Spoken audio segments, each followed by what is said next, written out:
Les couillons, les escrocs et les tricheurs, dans lesquels je range aujourd'hui Marc-Édouard Nab de manière très clairement. Et lui, il valide droit dans ses bottes la théorie officielle, pour ne pas se dédire par rapport à son livre qu'il avait écrit juste après. À un moment donné, je me suis fâché avec lui parce que j'estimais que... D'abord parce que je disais qu'on n'était plus dans le même camp. Voilà. Moi, j'estime être un résistant cohérent à l'Empire, et lui, je me dis finalement que sa manière de fonctionner fait finalement le jeu de l'Empire. Il se retrouvait finalement invité chez Franz Gisbert, parce que finalement, il était utile au système. Voilà. L'écrivain qui prétend avoir du style, et qui cherche à avoir du style par tous les moyens, c'est-à-dire qui fait le malin, c'est pas intéressant non plus.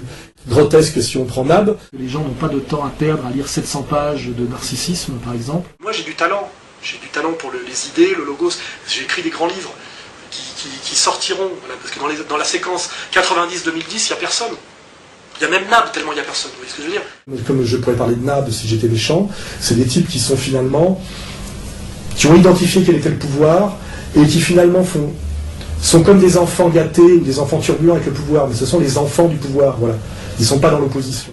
Je suis pas littéraire et je me fous un peu de ces histoires de bonnes femmes. La littérature est une activité de femmes, faut pas oublier. C'est les femmes qui ont le temps de lire.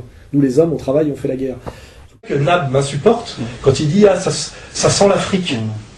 Je dis « T'es quand même un petit con de blanc à lunettes, qu'est-ce que c'est que cette phrase? Ça, tu te prends pour qui, quoi, je veux dire. La prétention à faire de l'anti-édition quand on fait de l'auto-édition, parce qu'on ne vend plus rien. Je veux dire, faut être un peu honnête, et de temps en temps pas péter plus haut que son cul. Un bobo, fils de célébrité, tous ces contresens nabiens m'insupportent, voilà. Et comme il a prétendu qu'il allait se payer ma tronche, etc., il n'a pas les moyens, en réalité, de se payer ma tronche. C'est ça qu'il ne comprend pas. Je suis infiniment plus célinien que lui, même quand j'écris pas. Voilà. Avec le crétin de Nab pour applaudir, et Ramadan pour tortiller du cul, ce con de Nab. Le con du mois. Alors, ce mois-ci, j'ai hésité entre plusieurs. Et finalement, j'ai choisi... c'est un petit con du mois, c'est pas un gros con du mois, c'est... Tariq Ramadan, mais pour avoir appelé à la rescousse contre moi, à sa conférence de Lille, Marc-Édouard Nab. Le Nab, en fait, est un vieil ado, finalement, un peu artiste, mais qui n'a aucune culture et aucune conscience politique, strictement aucune. Et là, c'est presque pitoyable, quoi. Nab est un imbécile en politique, avec des arguments d'un enfant de 12 ans, quoi, je veux dire, d'un gamin de la bourgeoisie, des touristes révolutionnaires.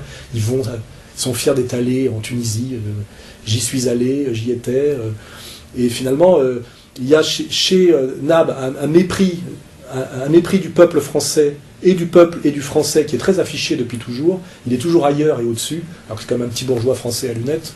Hein. Quant à Nab, il est perdu, et qu'il vaudrait mieux qu'il se consacre à la littérature et à la poésie, mais malheureusement, sur ce terrain-là, et sur le fond et sur la forme, il est bien moins bon que notre ami Félix Le Chat. Quant à Nab, il faut qu'il se taise, parce que de toute façon, il ne connaît rien à la question. Il n'y a qu'un imbécile immature comme Nab, ou alors vendu de A à Z, contrairement à ce que croit ce crétin de Marc-Édouard Nab. Nab, vous voyez, j'ai dit, on est en guerre, et maintenant tu es de l'autre côté. Donc tu es mon ennemi. C'est très fin, c'est très subversif, très intelligent et très cultivé, ce qui n'est pas le cas aujourd'hui de Nab, c'est son problème, mais c'est comme ça. Il a toujours été très bon, Nab, pour se vendre un peu aux gens du système.